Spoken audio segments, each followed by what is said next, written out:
మన ప్రభువును రక్షకుడు అయిన యేసుక్రీస్తు వారి శ్రేష్టమైన నామంలో కూడిన మీ అందరికీ కూడా నా హృదయపూర్వకమైన వందనాలు తెలియజేస్తున్నాను అండి. వందనాలు, అందరికి వందనాలండి. అందరూ బాగున్నారా? మీ అందరికీ కూడా క్రిస్మస్ శుభాకాంక్షలు తెలియజేస్తున్నాను. Happy Christmas, merry Christmas. Christmas అంటే ఏంటండి? మనం క్రిస్మస్ పండుగ గురించి చూసుకున్నట్లయితే ఈ క్రిస్మస్ పండుగ ప్రపంచవ్యాప్తంగా జరుగుతున్న అతిపెద్ద పండుగ ఏదైనా ఉందంటే అది క్రిస్మస్ పండుగ అండి. ఆంధ్ర రాష్ట్రానికి మనం చూసుకున్నట్లయితే సంక్రాంతి, మన తెలంగాణ ప్రాంతానికి మనం చూసుకున్నట్లయితే దసరా, ఇంకొక రాష్ట్రానికి చూసుకున్నట్లయితే ఇంకొక పండుగ, అలాగా ప్రతి రాష్ట్రానికి ఒక పెద్ద పండుగ అంటూ ఉంది. అదే మన ఈ క్రిస్మస్ గురించి చూసుకుంటే ఇది ప్రపంచంలో జరుగుతున్న పెద్ద పండుగ ఏదైనా ఒకటి ఉందంటే అది క్రిస్మస్ పండుగ అండి. అయితే మనము క్రిస్మస్ ఎప్పుడు జరుపుకుంటామండి? క్రిస్మస్ ఎప్పుడు జరుపుకుంటాం? December 25th. ఎందుకని జరుపుకుంటామండి ఈ క్రిస్మస్ మనం ఎందుకు జరుపుకుంటామంటే యేసుక్రీస్తు వారి జననాన్ని మనం గుర్తు చేసుకుంటూ మనం క్రిస్మస్ 25వ తారీఖున, December 25వ తారీఖున మనం జరుపుకుంటాం. అయితే యేసుక్రీస్తు ప్రభువారు పుట్టింది December 25వ తారీఖున అని ఎక్కడైనా మనం బైబిల్లో చూసామండి? లేదు. ఎందుకంటే యేసుక్రీస్తు ప్రభువారు ఎప్పుడు పుట్టారన్నది, అదే ఏ డేట్న పర్టికులర్గా పుట్టారన్నది బైబిల్లో ఎక్కడ కూడా రాయబడలేదండి. కానీ December 25వ తారీఖున జరుపుకుంటాం. ఎందుకు అని అంటే బైబిల్ పండితులైన వారు వారు రీసెర్చ్ చేసి చెప్పింది ఏంటంటే యేసుక్రీస్తు ప్రభువారు December 15వ తారీఖు నుంచి 31వ తారీఖు వరకు ఈ మధ్యలో ఏదో ఒక రోజు పుట్టి ఉండొచ్చు అని చెప్పి బైబిల్ పండితులు చెప్పారు. అయితే వారైనా ఎలాగా దీన్ని తీసుకొచ్చారని అంటే మన గొర్రెల కాపర్లు పొలంలో చలి కాచుకుంటున్నట్టు మనం చూసాం. ఇంకొక చోట మన మరియమ్మ గారు నిండు సోలాలుగా ఉన్నప్పుడు చల్లి రాత్రి వేళలో వారు వెళ్ళినట్లు మనం చూసాం. వాటిని బట్టి వాళ్ళు ఏమి చెప్పారంటే ఈ December 15వ తారీఖు నుంచి 31వ తారీఖు వరకు కూడా చలి విపరీతంగా ఉంటుందంట. అందుకని ఈ మధ్యలోనే యేసుక్రీస్తు ప్రభువారు పుట్టి ఉండొచ్చు అని చెప్పి బైబిల్ పండితులు చెప్పారు. అయితే మరి 25వ తారీఖుని మనం ఎందుకు జరుపుకుంటాము? 25వ తారీఖున ఎలాగ వచ్చింది అని అంటే ఒక చక్రవర్తి, రోమన్ చక్రవర్తి అయిన కాన్స్టంటైన్ గారు, ఆయన ఈ 25వ తారీఖున క్రిస్మస్గా ఆయన స్టార్ట్ చేశారు. దాన్నే మనం అలాగే కంటిన్యూ చేసుకుంటూ వస్తున్నాం. అయితే యేసు ప్రభు వారు ఎక్కడ పుట్టారండి? ఊరి పేరు మనకు తెలుసు, గ్రామం పేరు తెలుసు, కానీ ప్లేస్ ఎక్కడైనా చెప్పగలరా? యేసు ప్రభు ఏ సత్రంలోనే పుట్టారంటారా? అయితే ఒకసారి మనం చూద్దాం. లూకా సువార్త 2:7 ఒకసారి చదువుదాం.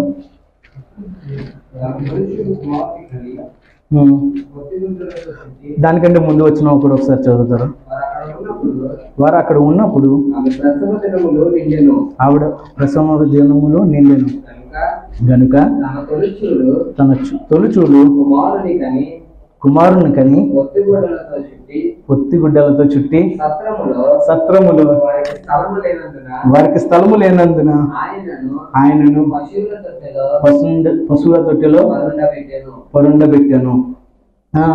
అంటే యేసు ప్రభు వారు పుట్టేటప్పటికి వాళ్ళు సత్రంలోనే లేరు, అలాగని చెప్పి పశువు పాకలోని కూడా లేరండి. మరి ఎందుకని చెప్పి ఎప్పుడైనా ఆలోచించారా? ఎందుకని దేవుడు పుట్టిన స్థలం పర్టికులర్ స్థలం మెన్షన్ చేయలేదని చెప్పి మీరు ఎప్పుడైనా ఆలోచించారా? ఒకసారి నిర్గమకాండము 23 ఒకసారి చదువుదామండి. అందరికీ తెలిసిన ఇదే 10 ఆజ్ఞల్లో ఒక ఆజ్ఞ. నిర్గమకాండము 23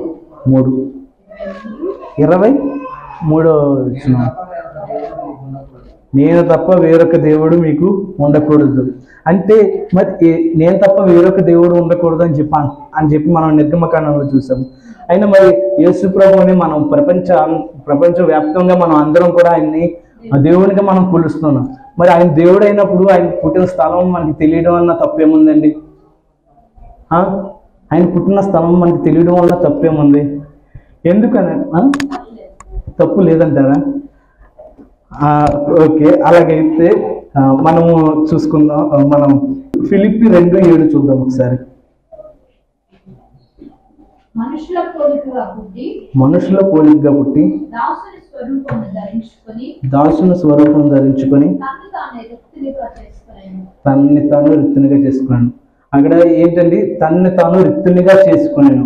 ఆయన భూమి మీదకి రాక మునిపే ఆయన ఎంటీ చేసుకున్నాడు, ఆయన ఖాళీ చేసుకున్నాడు.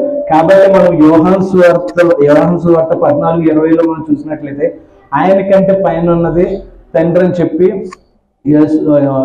యేసు ప్రభు వారు చెప్పినట్లు మనం చూస్తూ ఉంటాం. అంటే యేసు ప్రభు వారి కంటే పైన దేవుడు. అయితే యేసు ప్రభు వారు తండ్రితో ఈక్వల్ కాదా అండి? ఆయన రాకముందు యేసు ప్రభు వారు తండ్రితో సమానమైన వారే. ఎప్పుడైతే భూమి మీదకి వచ్చి ఉన్నారో అప్పుడు ఆయన ఎంటీ చేసుకుని, ఆయన ఖాళీ చేసుకుని, ఆయనకున్న అర్హత అంతా, పరలోకంలో ఏ అర్హత అయితే ఉందో అంతటిని ఆయన విడిచిపెట్టి భూమి మీదకు వచ్చి ఉన్నారు. మనము యేసు ప్రభు వారు మధ్యలో వచ్చారని చెప్పి మీరు ఎవరైనా చెప్తారా? ట్రినిటీలో యేసు ప్రభు వారు మధ్యలో వచ్చి యాడ్ అయ్యారని చెప్పి మీరు ఏమన్నా చెప్తారా? యేసు ప్రభు వారు తండ్రి, కుమార, పరిశుద్ధాత్మ త్రిత్వములో మధ్యలో వచ్చారని చెప్పి మీరు ఎవరైనా చెప్పగలుగుతారా?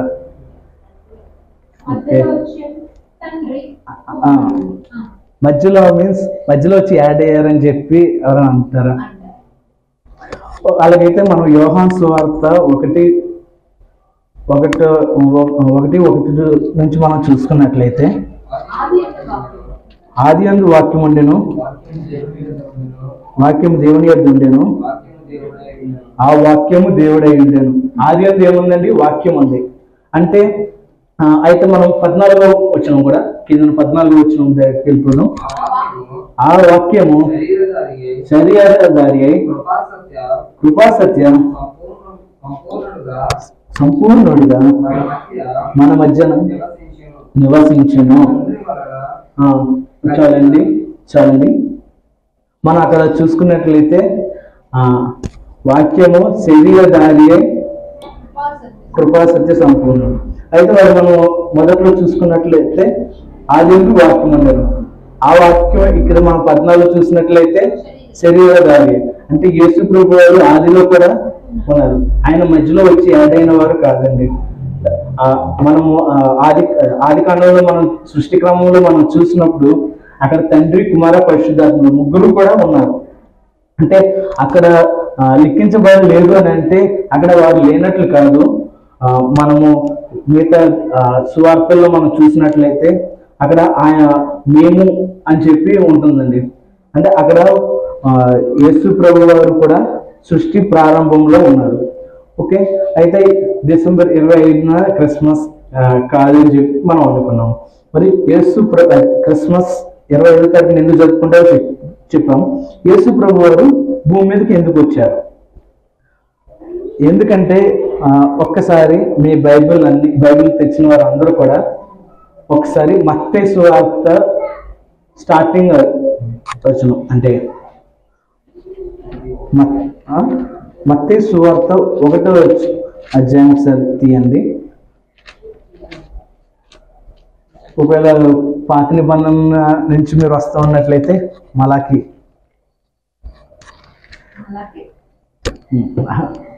ఓకే, ఒకసారి మీ బైబిల్ పైకెత్తుతారా తెరిచి? మీరు ఒకటికి ముందు ఏ కాగితం కనిపిస్తుందండి? ఒకటో అధ్యాయానికి ముందు ఏమైనా వచనాలు ఏమైనా ఉన్నాయా? ఓకే,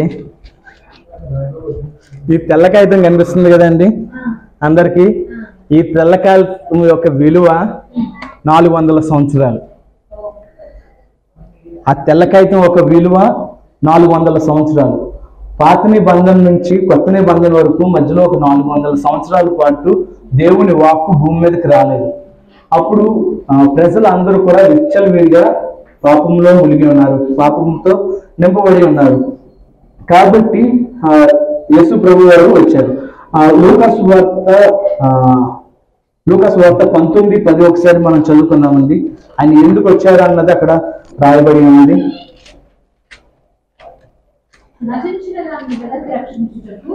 నశించిన దాన్ని వెదకి రక్షించుటకు మనుష్య కుమారుడు వచ్చానని అతనితో చెప్పాను. ఎందుకంటే యేసు ప్రభు వారు వచ్చారంటే నశించిన దాన్ని వెదకి రక్షించుటకు ఆయన మనుష్య కుమారుడినిగా వచ్చి ఉన్నాడు. అయితే ఆయన మనకు తెలుసు ఆయన దేవుని కుమారుడని. కాబట్టి ఆయనకి అధికారం ప్రపంచం అంతటి మీద ఆయనకి అధికారం ఉంది. అయితే ప్రపంచంలో ఉన్న పాపాత్ములందరినీ ఒక్కసారిగా చిటికలో నాశనం చేసేయచ్చు కదా. మరి అలా చేయకుండా యేసు ప్రభు వారు ఎందుకు వచ్చారని చెప్పి ఎందుకు వచ్చారండి మనము చూసినట్లయితే ఆది కాండంలో నోవాహు సమయంలో చూసినప్పుడు మళ్ళీ ఎప్పటికీ కూడా వరదని మళ్ళీ రప్పించను, ఇటు రీతిగా ఇక ఎప్పటికీ కూడా నేను జరగదని చెప్పి అన్నారు. ఇంకో చోటున అగ్ని గురించి కూడా అలాగే మళ్ళీ ఇంకెప్పటికీ కూడా ఇలా జరగదు అని చెప్పి అన్నారు. అందుకనే దేవుడు నశించాలంటే అలాగే నశింప చేయొచ్చు, కానీ ఆయన అలాగ అనుకోలేదు. మనం యోహాను సువార్త 3:16-15 వరకు చూసుకున్నట్లయితే, దేవుడు లోకమును ఎంతో ప్రేమించను కాగా తన అద్వితీయ కుమారునిగా పుట్టినవాని కంటిన్యూ చేయండి. దేవుడు లోకమును ఎంతో ప్రేమించను కాగా ఆయన తన అద్వితీయ కుమారునిగా పుట్టినవాణ్ణి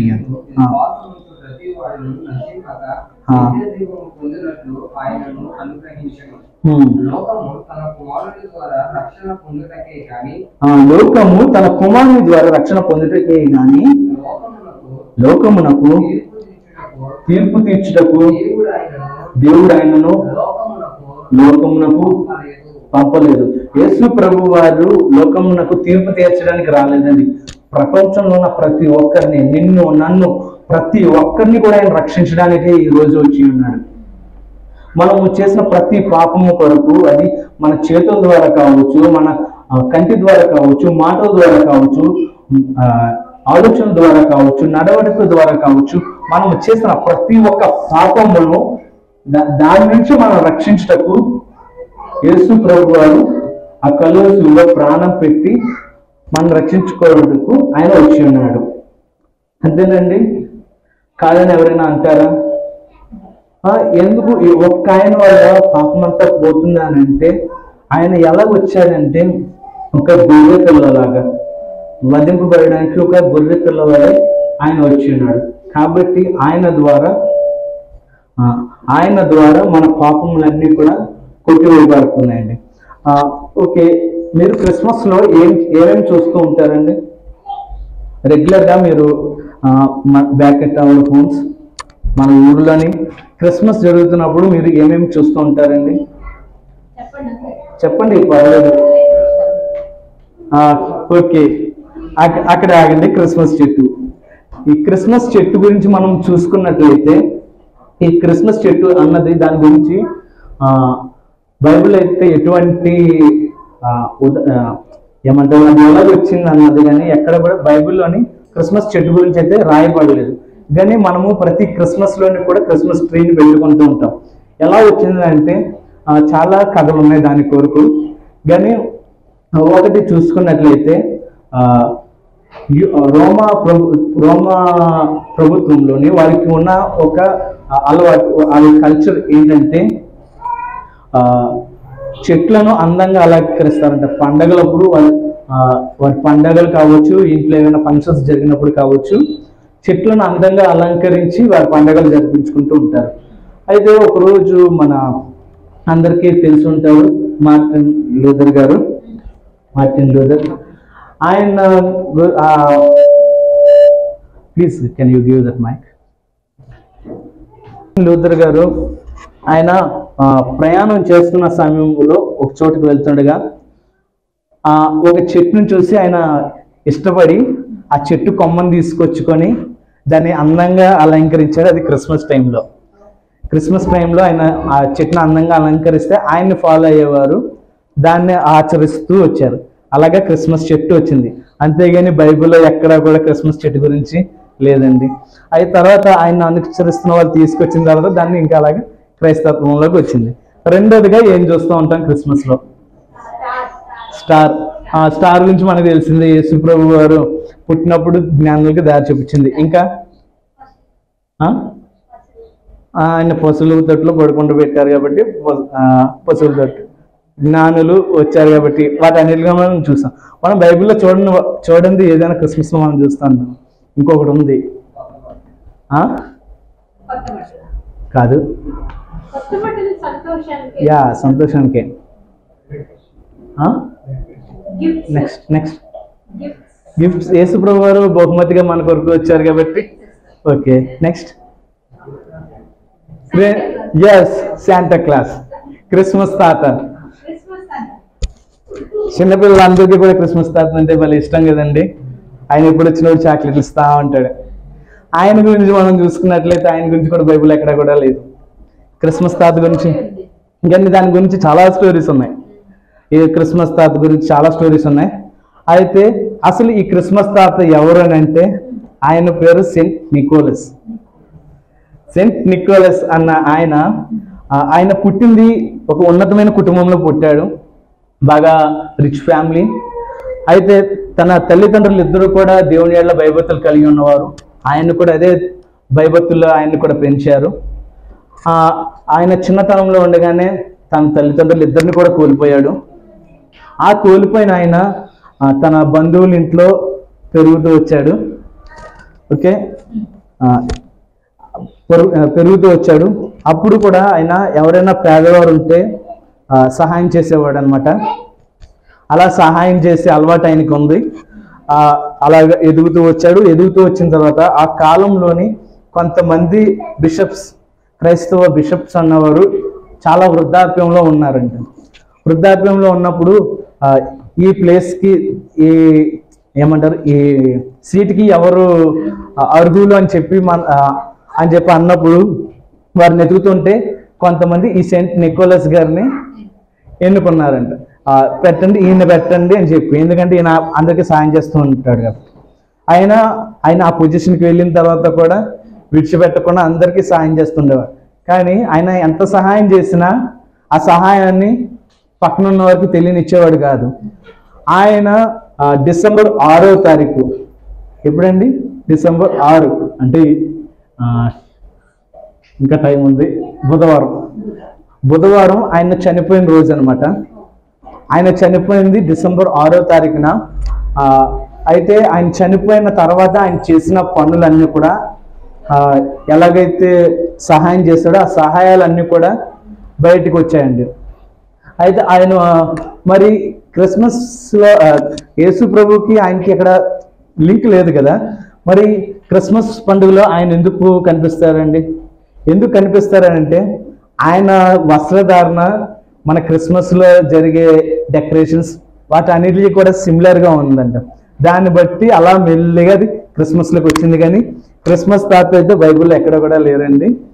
ఓకే, అలాగే మనం లూకాసు ఒకసారి మరి యేసు ప్రభు వారి జననం కొరకు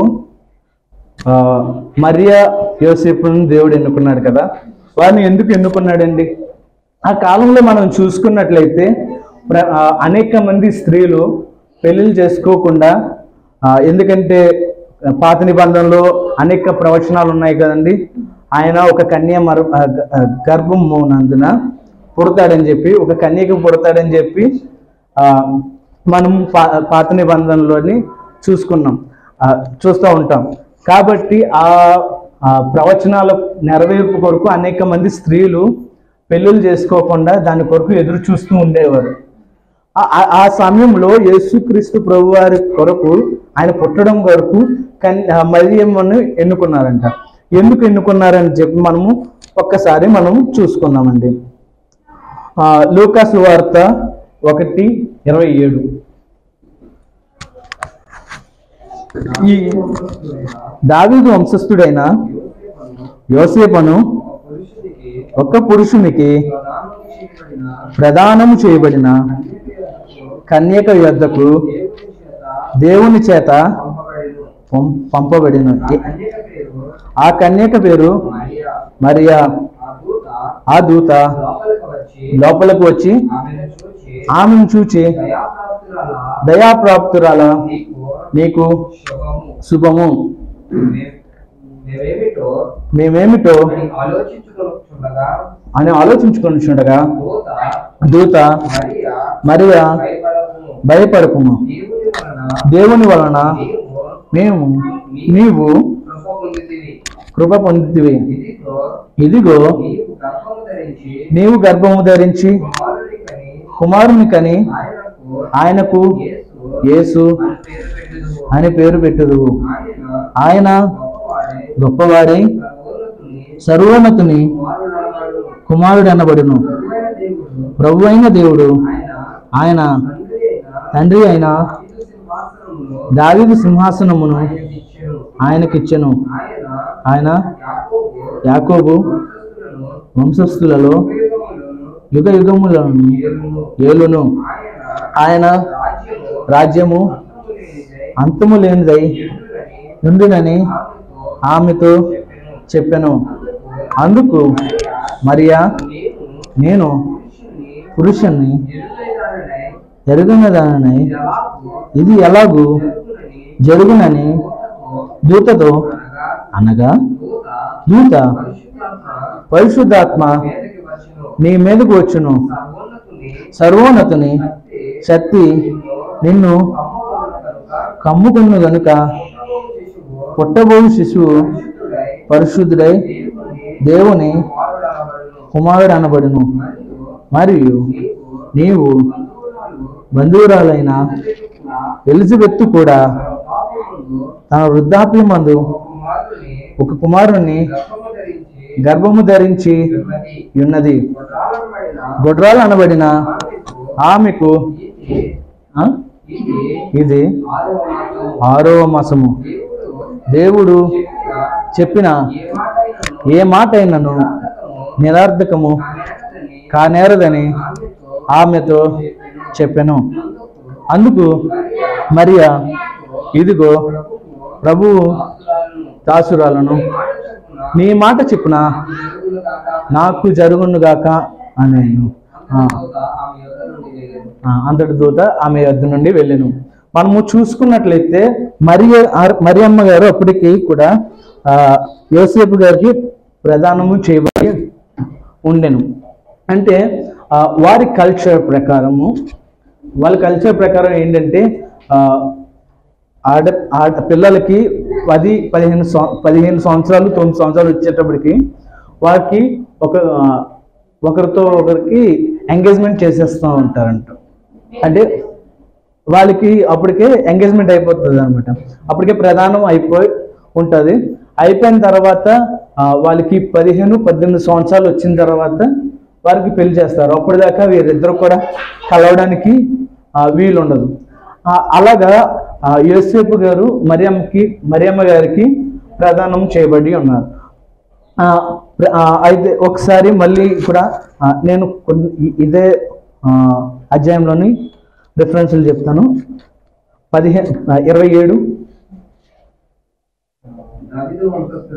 దావీదు వంశస్థుడైన యోసేపును ఒక మనుషునికి ఒక పురుషునికి ప్రదానము చేయబడిన కన్యక యొద్దకు. ఓకే, ఇక్కడ మనం చూసుకున్నట్లయితే మనం పాత నిబంధనలు యేసు ప్రభు వారు రావడానికి ఒక కారణం ఏంటంటే మనం ఇందాక మనం చెప్పుకున్నట్లు ఆయన మన రక్షణ కొరకు ఆయన వచ్చి ఉన్నాడు. రెండోది ఇంకోటి ఏంటంటే పాత నిబంధనలో అనేకమైన ప్రవచనాలు ఉన్నాయి. ఆ ప్రవచనాలు నెరవేర్పు కొరకు ఆయన వచ్చి ఉన్నాడు. అందులో ఒక ప్రవచనం ఏంటంటే దావీదు వంశములో కన్యకకు యేసుప్రభు వారు పుడతారని చెప్పి అక్కడ ఉంది. అది ఒక క్వాలిఫికేషన్. అయితే రెండవది 34 అందుకు మరియా, నేను పురుషుని ఎరుగని దాననై ఇది ఎలాగూ జరుగునని దూతతో అనగా అప్పుడు ఆవిడ ఏమంటున్నారంటే అక్కడ మరియా, నేను పురుషుని ఎరగని దానను, నాకు ఎలాగ ఇది జరుగుతుంది, ఎలా నేను కుమారుని కంటాను, ఎలాగో నాకు కొడుకు పుడతాడు అని చెప్పి అక్కడ మరియమ్మ యేసు దేవదూతను అడుగుతుంది. అంటే అక్కడ ఆవిడ పరిశుద్ధురాలై ఆవిడ పురుషుని ఎరగని అంటే ఆవిడ ఎటువంటి పాపము కూడా లేదు, ఆవిడ పరిశుద్ధంగా ఉందని చెప్పి మనం చూసుకోవచ్చు. మొదటిగా ఆవిడ యేసుప్రభు వారు పుట్టడానికి దావీదు వంశము అది ఒక క్వాలిఫికేషన్. రెండవది ఏంటంటే ఆవిడ ఎలా ఉందండి, పాపం లేనిదిగా ఉంది, రెండవ క్వాలిఫికేషన్. మూడవది మనం చూసుకున్నట్లయితే 38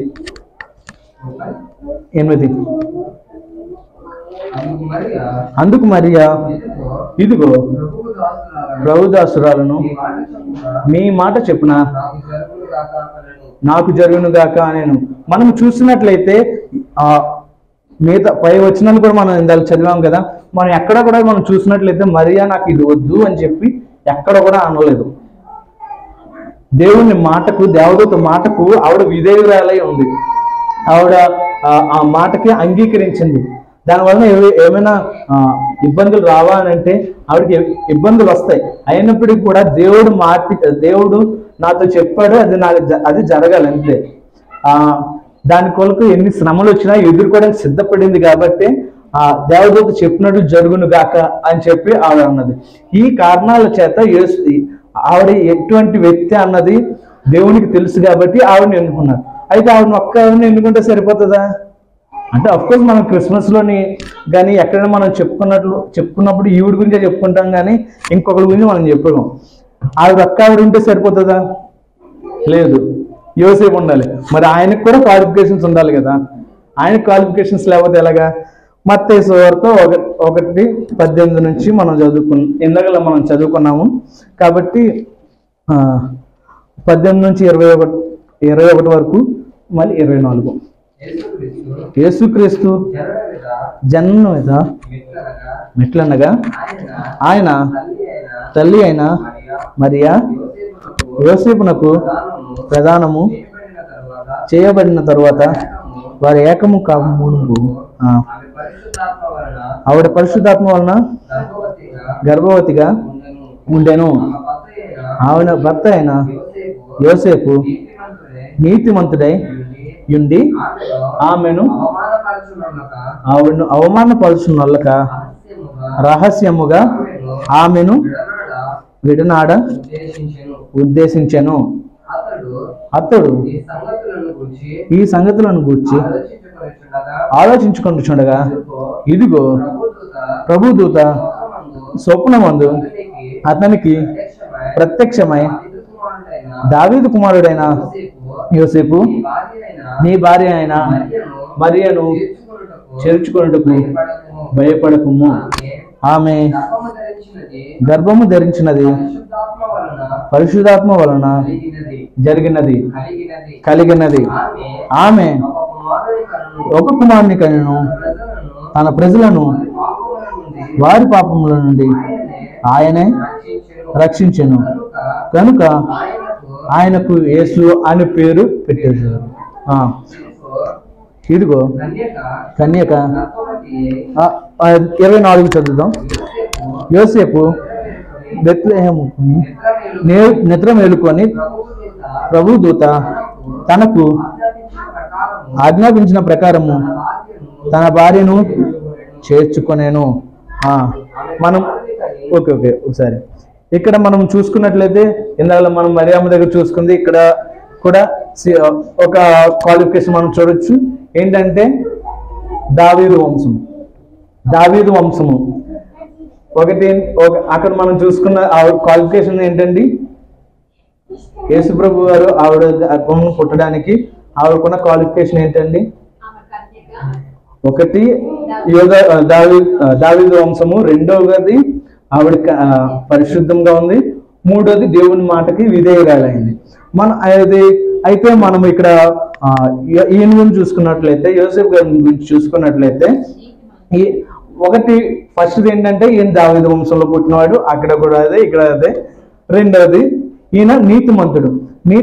అందుకనే ఆవిడ్ని నిందించడానికి కానీ ఆవిడ్ని అవమానపరచడానికి కానీ ఆయన ఆలోచన చేయలేదు.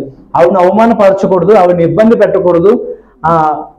ఎందుకంటే ఆ రోజుల్లోని ఒక కన్యక గర్భవతి అయిందంటే ఆవిడ్ని అది దేని లెక్కలోకి వస్తుందండి? అది వ్యభిచారం లెక్కలోకి వస్తుంది. కాబట్టి మన మోసే లా ప్రకారము ఏంటంటే ఆవిడని రాళ్ళతో కొట్టి చంపాలి. కాబట్టి అలాగే ఆవిడ జరగకూడదు అని చెప్పి ఆయన మంచి మనసుతో ఉన్నాడు. కాబట్టి ఆవిడ అవమానపరచకూడదని చెప్పి ఆయన అనుకున్నాడు. కాబట్టి ఇది రెండవ కారణము, ఆయన నీతిమంతుడై ఉన్నాడు. మూడో కారణం ఏంటంటే ఇదే మాట మనము అక్కడ మరియమ్మ దగ్గర కూడా మనం చూసాం, దేవుని మాటకి లోబడ్డారు. ఇద్దరు కూడా మరియమ్మ యోసేపు ఇద్దరు కూడా దేవుని మాటకు లోబడ్డారు. కాబట్టి ఈ మూడు కారణాల చేత దేవుడు మరియమ్మను యోసేపును కూడా ఎన్నుకున్నాడు యేసు ప్రభువు వారు పుట్టడానికి. అదే మనము కూడా అలాగా దేవుని మాటకి లోబడే వారిగా ఉంటే మన జీవితాల్లో కూడా ఎన్నో కార్యాలు జరిగిస్తాడు దేవుడు. జరిగిస్తాడా జరిగించడా అండి? జరిగిస్తాడు. ఆయనకి మనం అంటే అంత ప్రేమ అండి. కాబట్టి ఆయన అద్వితీయ కుమారునిగా పుట్టిన వాడిని మన కొరకు ఆ కలువ శిలువకి అప్పగించాడు. అదే మనము నీతిమంతునిగా ఉన్నప్పుడు మనకి కూడా ఆయన ఆశీర్వదిస్తాడు. అయితే మనకి క్రిస్మస్ మెసేజెస్లో మనం తరచుగా వింటూ ఉంటాము, యేసు ప్రభు మనలో పుట్టాలి అని చెప్పి అంటాం. అంతేనా కాదా అండి? యేసు ప్రభు వారు మనలో పుట్టాలి, మన హృదయంలో పుట్టాలి అని చెప్పి మనం అనుకుంటూ ఉంటాం. అయితే మనం ఇందాక యోహాను సువార్త 1:1-14 వరకు మనం చూసుకున్నట్లయితే ఆయన ఏమై ఉన్నాడని చెప్పి మనం విన్నామండి. వాక్యమై ఉన్నాడు. నేను లాస్ట్ టైం మెసేజ్ చెప్పినప్పుడు కూడా నేను వాక్యం గురించి చెప్పినట్లు నాకు గుర్తు. దేవుడు ఎలాగై ఉన్నాడండి? వాక్యమై ఉన్నాడు. ఆ వాక్యం మన హృదయంలో పుడితే, నా హృదయంలో పుడితే ఆయన మన జీవితంలో పుట్టినట్లే.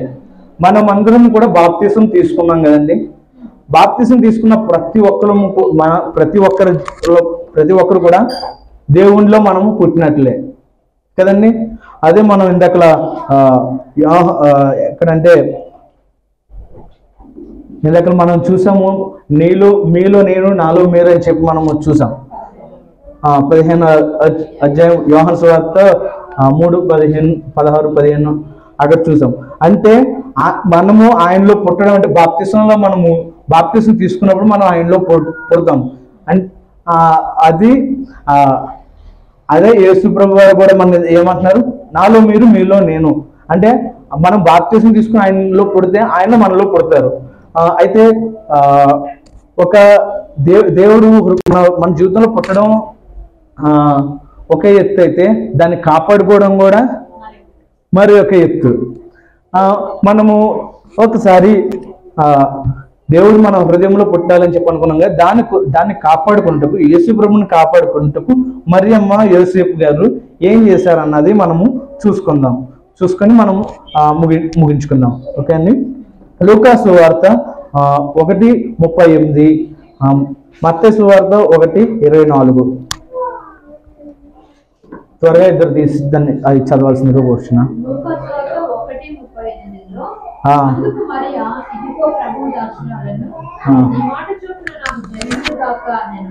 నేను ఓకే. ఇక్కడ మనం చూసుకున్నట్లయితే అప్పటికి మరియమ్మ గారు కన్యకగా ఉన్నారు, ఆవిడకి పెళ్ళి అవ్వలేదు. ఆ సమయంలోని ఆవిడ మాటకు ఒప్పుకున్నదంటే ఆవిడ సిద్ధపడింది. కన్యక ఒక కుమారుని కనడం అన్నది అది అంత ఈజీ కాదండి. సొసైటీలో అనేకమైన అవమానాలు, అనేకమైన నిందలు ఆవిడ ఎదుర్కోవాల్సి ఉంది. వాటన్నిటికీ కూడా ఆవిడ సిద్ధపడి ఆవిడ ఉంది. ఒకవేళ ఆవిడ ఒప్పుకోవడం వలన ఆవిడకి ఏమైనా నష్టం జరగలేదని అంటే నష్టం జరుగుతుందని ఇందాక నేను చెప్పాను. ఆ నష్టం జరగబోయేదే కానీ ఆగిపోయింది. మనం మత్తయి సువార్తలో మనం చూసుకున్న మత్తయి సువార్త 1:24 కాదు, అంతకంటే ముందు మనం చూసుకున్నట్లయితే యోసేపు గారు ఇక్కడ 19వ వచనంలో మనం చూసుకున్నట్లయితే, ఆమె భర్త అయిన యోసేపు నీతిమంతుడై ఉండి రహస్యముగా ఆమెను విడనాడ ఉద్దేశించాను.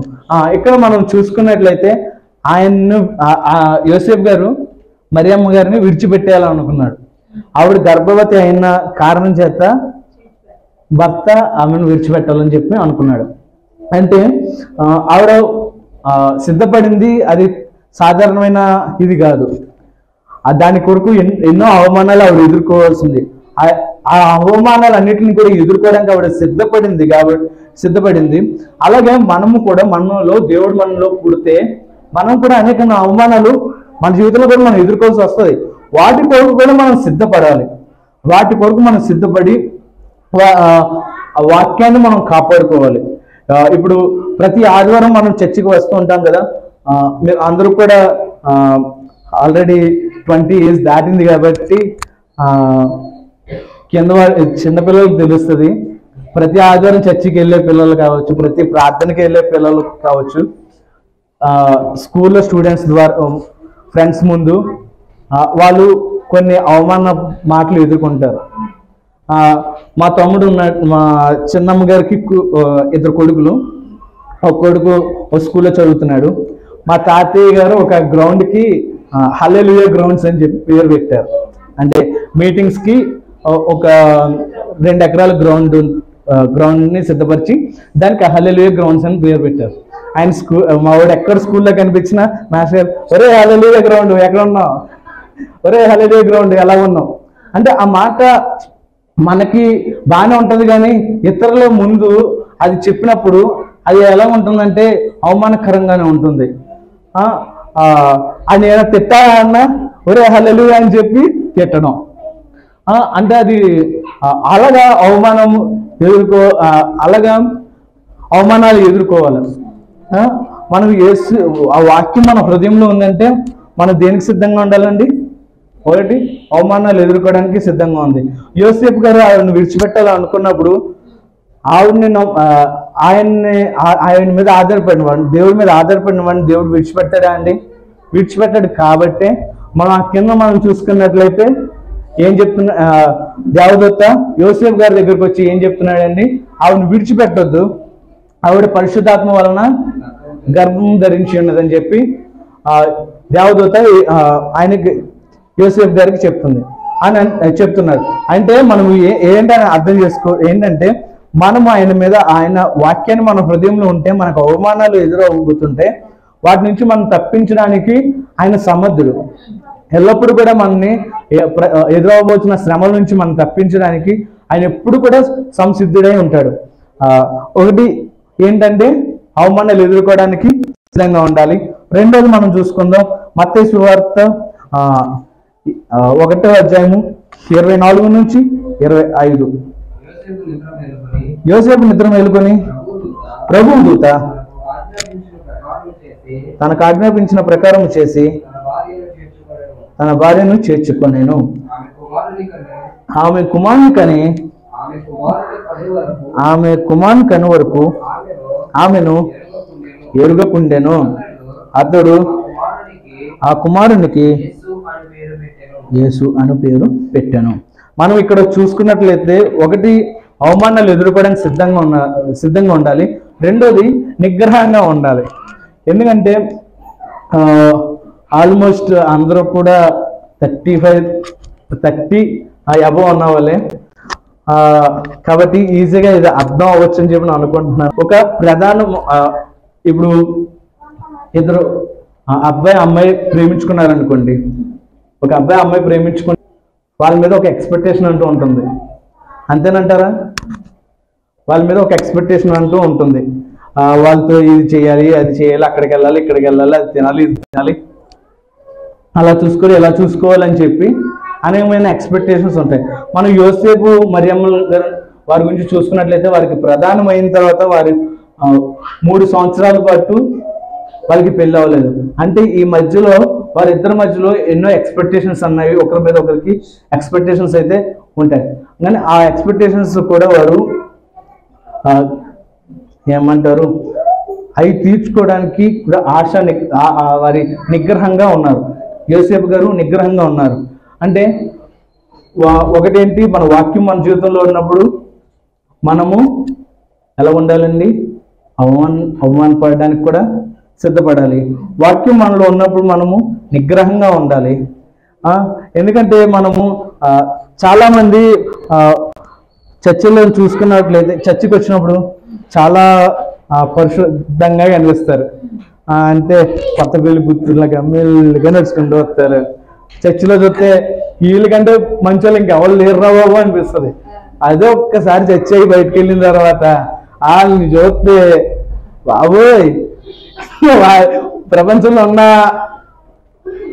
అంతా కూడా వాళ్ళట్లోనే ఉంటుంది. అంతేనంటారా? అది ఆడవాళ్ళనే కాదండి, మగవాళ్ళైనా సరే అంతే, ఏ భేదము లేదు. అందరూ కూడా అంటే నువ్వు నీలో వాక్యం ఉందంటే ఆ మాటలు కూడా నువ్వు ఏం చేయాలి, పాటించాలి, వాటిని ఆపుకోవాలి.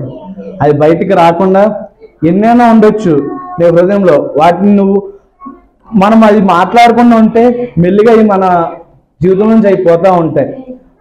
అంటే ఫస్ట్ది ఒకటేంటండి, ఫస్ట్ది అవమానపడడానికి సిద్ధంగా ఉండాలి, రెండవది నిగ్రహంగా ఉండాలి, మూడవది మనం చూసుకుందాం మత్తయి సువార్త 2:13-15 వరకు. సమయం లేదు, త్వరగా.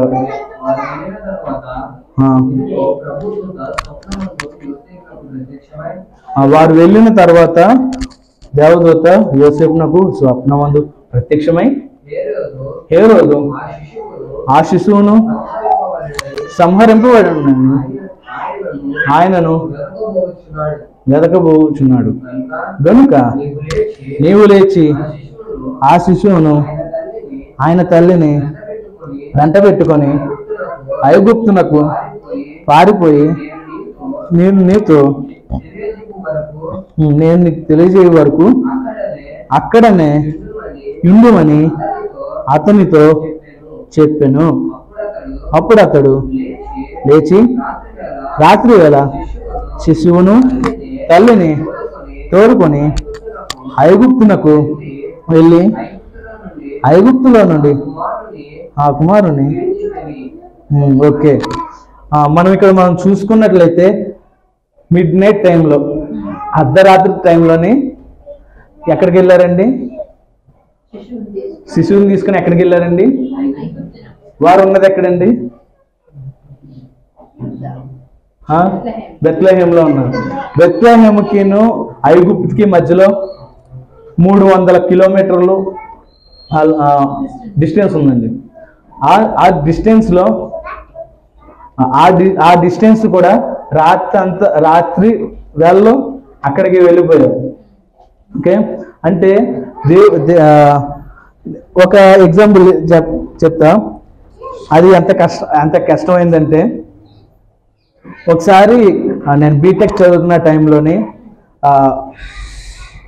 యాక్చువల్గా నేను ప్రతి శనివారం ఇంటికి వెళ్ళిపోయి ఆదివారం ఆరాధన చూసుకొని మళ్ళీ సోమవారం కాలేజ్కి అటెండ్ అయిపోయేవాడిని. అయితే సోమవారం కాలేజ్కి వచ్చాను, మంగళవారం మా రిలేటివ్స్ ఒకరిది ఫంక్షన్ ఉంది. ఆ ఫంక్షన్కి నేను అటెండ్ అవ్వడం కోసం ఏం చేశానంటే, కాలేజీలోని అంటే ముందు రోజు వచ్చాను కదా, పర్మిషన్ ఇవ్వరు కాబట్టి కాలేజ్ నుంచి ఎస్కేప్ అయిపోయి ఊరు బయటే మా ఫ్రెండ్ది రూమ్ ఉంటే ఆ రూమ్లో నైట్కి ఆ రూమ్లో స్టే చేయడానికి నేను ఇంకొక ఫ్రెండ్ ఇద్దరం కూడా ఆ రూమ్లో స్టే చేయడానికి అని చెప్పి వెళ్ళాం. వెళ్ళి అక్కడ ఉండగా అక్కడ మాకు ఎదురైన ప్రాబ్లం ఏంటంటే, ఎవరైతే మాకు ఆశ్రయించాడో మా ఫ్రెండ్ ఎవరైతే ఉన్నాడో వాడు చాలా మందిని ఆ రూమ్కి తీసుకొచ్చి సిట్టింగ్ వేయడం, అంటే మందు తాగడం, సిగరెట్ కాల్చడం, డ్రగ్స్, గంజాయి ఇలాంటివన్నీ కూడా అటు ఆ రూమ్లో చేశాడంట. చేసినందుకు అదే టైం, అది ఆ వారం ముందే ఇప్పుడు జరిగింది, అదే టైంలో మేము కూడా అక్కడికి వెళ్తే అక్కడ చాలా పెద్ద గొడవ అయింది. ఆయన అంటాడు, ఒక అతను వచ్చి అంటాడు, నేను పోలీస్ కేసు పెట్టాను, పోలీసులు వచ్చేస్తున్నారు, అది ఇది అన్నారు. పక్కింటి వాళ్ళు అన్నారు, అమ్మ వెనకాల నుంచి ఉన్న దారి ఉంది, జాగ్రత్త సర్దానమ్మా అన్నారు. ఇంకా వెంటనే అప్పటికప్పుడు రాత్రి ఆల్మోస్ట్ 9:30-10 అవుతుంది. ఆ టైంలో ఆ ఊరి నుంచి 20 కిలోమీటర్లు విజయవాడ పరిగెట్టాం. ఎందుకంటే ఆయన అన్నది ఏంటంటే, ఇక్కడ మీరు డ్రగ్స్ తీసుకుంటున్నారని కేసు పెట్టాను అన్నాడు. మాకు అసలే అలవాట్లు లేవు, డ్రగ్స్ తీసుకున్నాను కేసు పెట్టా అంటే అప్పటికప్పుడు మేము ఎక్కడికి వెళ్ళాలో తెలీదు. ఆ ఊర్లో ఉన్నది ఇది ఒక్కడే మాకు తెలిసినాడు, ఇంకోడేమో విజయవాడలో ఉన్నాడు.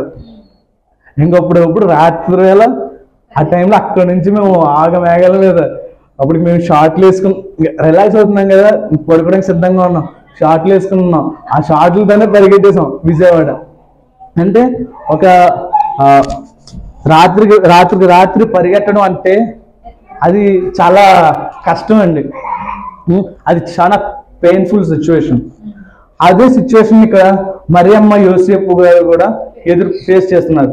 అంటే 300 కిలోమీటర్లు వెళ్ళడం అంటే నడక మార్గంలో వెళ్ళినా సరే, వారు ఒక గాడిద మీదో ఒంటి మీదో వెళ్ళినా సరే అది అంత ఈజీ కాదండి, పెయిన్ఫుల్ సిచ్యువేషన్. అదే మనం చూసుకునే వాక్యం మన జీవితంలో పుట్టినప్పుడు పెయిన్ఫుల్ సిచ్యువేషన్స్ కూడా మనకి ఎదురవుతాయండి. ఆ పెయిన్ఫుల్ సిచ్యువేషన్స్ కూడా మనం సిద్ధపడాలి. వాక్యం మన జీవితంలో పుట్టడం ఒక ఎత్తు అయితే దాన్ని కాపాడుకోవడం కూడా ఒక ఎత్తు. దాని కొరకు మనము అవమానాలు ఎదుర్కోవాల్సి వస్తుంది, నిగ్రహంగా ఉండాలి. మూడోది ఏంటండి, ఆ పెయిన్ఫుల్ సిచ్యువేషన్ కూడా సిద్ధపడాలి.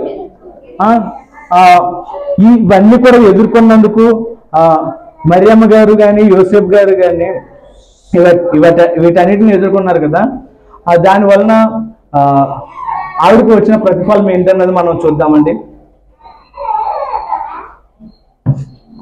లూకాసు వార్త 1:46.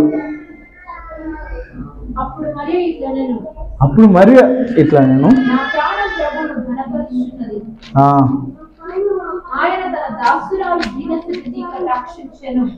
ఆయన తన దాసురాలి దీనస్థితిని కటాక్షించను. దానికంటే ముందున్న 2 వచనాలు చదువుతారు ఒకసారి.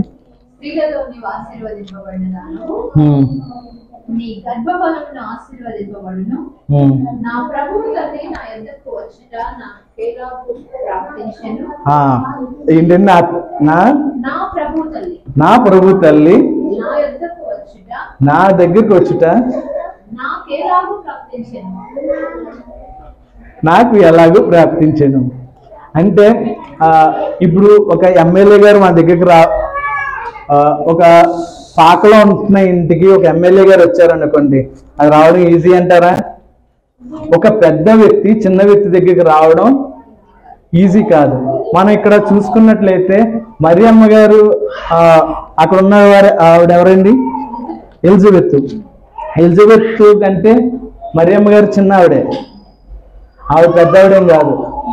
కానీ యేసు ప్రభు గారు ఆవిడ గర్భమందు పుట్టడం వలన ఆవిడకు ఒక విలువ వచ్చింది. ఈనాడు మనం చూసుకున్నట్లయితే ప్రపంచం అంతా కూడా క్రిస్మస్ జరుపుకుంటున్నప్పుడు మనము ఎక్కువగా మాట్లాడుకునేది మరియమ్మ గారి గురించి మనం మాట్లాడుకుంటాం. యోసేపు గారి గురించి మాట్లాడుకునే దానికంటే ఎక్కువగా మరియమ్మ గారి గురించి మనం మాట్లాడుకుంటుంటాం. అంత భాగ్యము, ఇన్ని శ్రమలన్నీ ఎదుర్కొనటం వలన ఆవిడకి అంత భాగ్యం వచ్చిందండి. మనము ఆ దేవుణ్ణి కాపాడుకునటం వలన ఆవిడకు ఒక భాగ్యం వచ్చింది. ఒకవేళ మరి చెప్పుకోవచ్చు, యేసుప్రభు గారు ఆవిడ గర్భమునందు పుట్టారు కదా, దాని వలన ఆవిడ ఏమైనా గర్వము అహంకారం లాంటివి ఎక్కడైనా మనం చూసామండి? ఎక్కడ కూడా ఆవిడ నేను యేసుప్రభు తల్లిని, నా కొడుకు యేసుప్రభు అని చెప్పి ఎక్కడ కూడా మరియమ్మ గారు ఎక్కడ కూడా చెప్పుకున్నట్లు మనం చూడలేదు. మనం చూసినట్లయితే యోహాను సువార్త మనం చూసినట్లయితే అక్కడ యేసుప్రభు దగ్గరికి వెళ్ళి మాట్లాడింది, కానీ ఆయన నా కుమారుడు వెళ్ళి మీరు నేను చెప్పానని చెప్పండి, నేను రికమెండ్ చేశానని చెప్పండి అని చెప్పి ఆవిడ అనలేదు. ఆవిడ తగ్గించుకొని ఆవిడ గర్భమందు యేసుప్రభు పుట్టిన ఆ గర్వాన్ని ఆవిడ చూపించలేదు. కాబట్టి ఆవిడ ఇప్పుడు ఎలా ఉందండి, హెచ్చించబడింది. ప్రపంచం అంతా కూడా అనేక మంది ఆవిడకి పూజలు కూడా చేస్తున్న వారుగా ఉన్నారు. అంటే ఈ వాక్యాన్ని దేవుని కాపాడుకోవడం వలన ఆవిడ ఘనపరచబడింది. ఈ రోజు కూడా మనము మన జీవితాల్లో మనం వింటున్న వాక్యాన్ని మనం కాపాడుకుంటే మనం కూడా ఒక రోజు ఘనపరచబడతాం. అది ఈ లోకంలో కావచ్చు, పరలోకంలో కావచ్చు. మనము వాక్యాన్ని మనం కాపాడుకుంటూ వలన ఘనపరచబడుతూ ఉంటామండి. నేను అనుకునేవాడిని, దేవుని సేవకి ఎందుకు కొత్తగా రక్షణ పొందిన వారినే దేవుడు ఎందుకు పిలుచుకుంటున్నాడు, మిగతా వాళ్ళు నేను ఉన్నాను పుట్టింది పాస్గా కుటుంబంలో, చిన్నప్పటి నుంచి దేవుని సేవలోనే పెరుగుతున్నాను, మరి దేవుడు ఎందుకు వాళ్ళు పిలుచుకుంటున్నాడు, వాక్యం తెలిసిన వాళ్ళు ఎంతమంది లేరు క్రైస్తవులు, వీళ్ళని దేవుడి సేవ కింద పిలుచుకోవట్లేదు అంటే అని చెప్పి నేను ఆలోచించాను. కానీ బైబిల్ కాలేజ్కి వచ్చిన తర్వాత తెలిసింది క్రైస్తవుల కంటే భక్తిపరులు వాళ్ళేనండి. వాక్యాన్ని విన్నారంటే ఆ వాక్యాన్ని కాపాడుకుంటారు, వాక్యాన్ని విన్నారంటే ఆ వాక్యాన్ని విడిచిపెట్టరు. ఆ వాక్యం కొరకు శ్రమలు ఎదుర్కోవడానికి కూడా వారు సిద్ధపడతారు. ఆ వాక్యాన్ని కాపాడుకోవడానికి శ్రమలు ఎదుర్కోవడానికి కూడా సిద్ధపడతారు. ఆ లక్షణాలు మీలోని నాలోని ఉన్నాయా ఒకసారి పరిశీలించుకోండి. ప్రతి ఒక్కరూ కూడా మీ హృదయంతో మాట్లాడి ఒకసారి ఆన్సర్ తెలుసుకోండి. ఆ వాక్యాన్ని కాపాడుకునే లక్షణం మీకుందా? ఇది ఒక్కసారి ఒక చిన్న ప్రశ్న వేస్తాను. నేను లాస్ట్ టైం వాక్యం చెప్పాను కదా, నేను ఏ అంశం మీద వాక్యం చెప్పాను అసలు చెప్తారా? లాస్ట్ టైం నేను వాక్యం చెప్పాను కదా, అదే మేము ఫస్ట్ టైం చర్చికి వచ్చినప్పుడు చెప్పిన వాక్యం. నేను ఏ వాక్యం చెప్పాను ఒకసారి చెప్తారా? ఎస్, మీకు చెప్పింది వాక్యాన్ని ఎత్తుకెళ్ళిపోతాడు, సాతాను వాక్యాన్ని ఎత్తుకెళ్ళిపోతాడు, దాన్ని కాపాడుకోవడం గురించి, అది వాక్యాన్ని ఎలా వింటారు, ఎలా వినాలి అని చెప్పి దాని గురించి చెప్తాను. రైట్. అంటే వాక్యాన్ని మనం ఒక వారం విన్నది రెండో వారానికి మనం గుర్తుపెట్టుకోవట్లేదు. అదే వారి జీవితంలో మనం చూసినట్లయితే వాక్యాన్ని కాపాడుకోవడానికి ఎన్నో శ్రమలు, ఎన్నో ఆపదలు వారు ఎదుర్కొంటున్న వారు ఉన్నారు. మనం ప్రకటన గ్రంథంలో మనం చూసుకున్నట్లయితే వాక్యానికి కొలత రాబోతుందని చెప్పి మనం చదువుతూ ఉంటాం. వాక్యానికి కొలత రావడం అంటే వాక్యం చెప్పేవారు ఉండరని కాదండి. వాక్యం చెప్పడానికి ఇప్పుడు అనేక మంది ఉన్నారు. ఇప్పుడు మా బైబిల్ కాలేజ్లో మేము ట్రైనింగ్ అవుతున్నాము, ఆల్మోస్ట్ 130 మంది ఉన్నాం. లాస్ట్ ఇయర్ ఒక 40-50 మంది గ్రాడ్యుయేషన్ అయ్యి వెళ్ళారు. ఆ ముందు సంవత్సరం ఇంకెంతమంది వెళ్ళారు, వచ్చే సంవత్సరం ఇంకెంతమంది వెళ్తూ ఉంటారు. కానీ వాక్యం చెప్పడానికి అనేక మంది ఉన్నారు. కానీ మరి వాక్యం ఏం చెప్తుంది? వాక్యం చెప్పేవారు కొలతగా ఉంటున్నారు. వాక్యం దొరకదు అని చెప్పి ఉంటుందని ఏంటంటే లాస్ట్ టైం నేను వాక్యం చెప్పినప్పుడు నేను చెప్పిందే రాంగ్ టీచింగ్. అంటే అబద్ధ ప్రవర్తలు ఎక్కువ మంది పెరిగిపోతూ ఉంటారండి. ఇప్పటికే ఒక దేశంలోని ఆ చర్చిలో పాస్టర్ గారు లేరండి. ఓ చర్చిలో పాస్టర్ గారు లేరు, కానీ ప్రతి ఆదివారం అక్కడ ఆరాధన జరుగుతుంది. అదే ఇక్కడ కూడా జరిగితే మనకు కూడా పాస్టర్ గారితో ప్రాబ్లం ఉండదేమో.